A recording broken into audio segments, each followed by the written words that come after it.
So, Mark Twain once said, I've had a lot of worries in my life, most of which never happened. And that's so true. A lot of the worries that I have are just kind of in my head, just sitting around, just building up, because I was just too afraid to even attempt anything. Hi, my name is Angeline, and my passion is snowboarding. And through snowboarding, I have learned to confront my fears on the snow and actually off the snow in life. I know snowboarding seems like a super dangerous sport, and that's because it is. And one of the most common fears that people have when it comes to snowboarding is the injuries. Yes, I know snowboarding has, a bunch of injuries that can occur. Like the most common form is a dislocated shoulder or straining your arm and wrist injuries. But all of these things can actually be prevented had, you just took the time to do your research before you decide to head up to the slopes. I know I didn't do that when I first started, and that really did a number on me. I've injured my wrist so many times. I've dislocated my shoulder before, and I was like, what the heck? So, after that, I was like, I obviously am doing something wrong. So instead of just going up there blindly again, I did my research and I ended up taking lessons, which I learned so much from these, tools that I feel really confident when I go up to the slopes now, and I won't be able to, make those same mistakes because I know that I shouldn't, fall a certain way to strain my wrists and dislocate my shoulder again.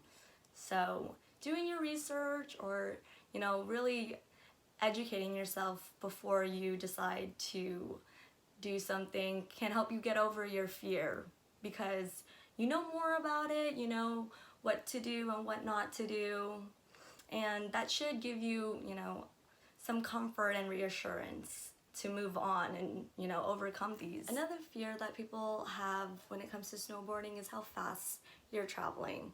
You are, hitting 35 tops, but what's the difference between going 35 down the slope and going 35 in your car, And the biggest difference I find is the ability to brake. You can brake anytime in a car, but braking while you're on the slopes is a little bit more difficult.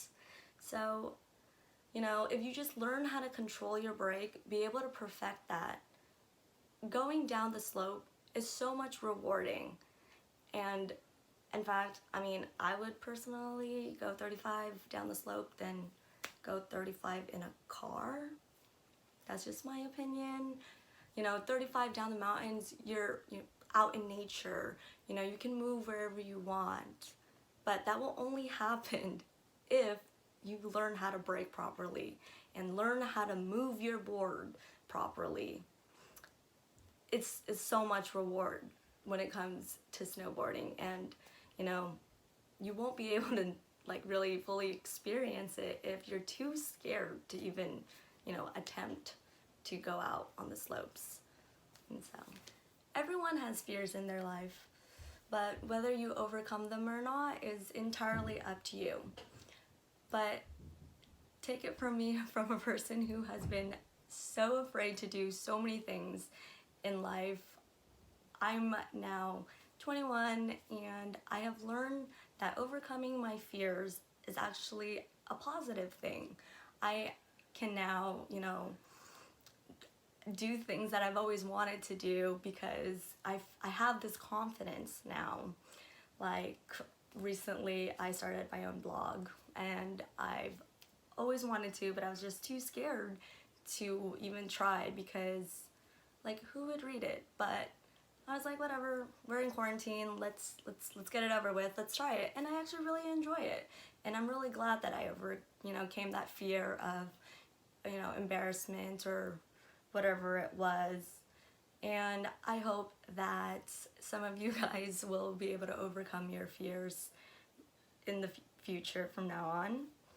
And my biggest advice is don't let your fears define you, but rather define your fears.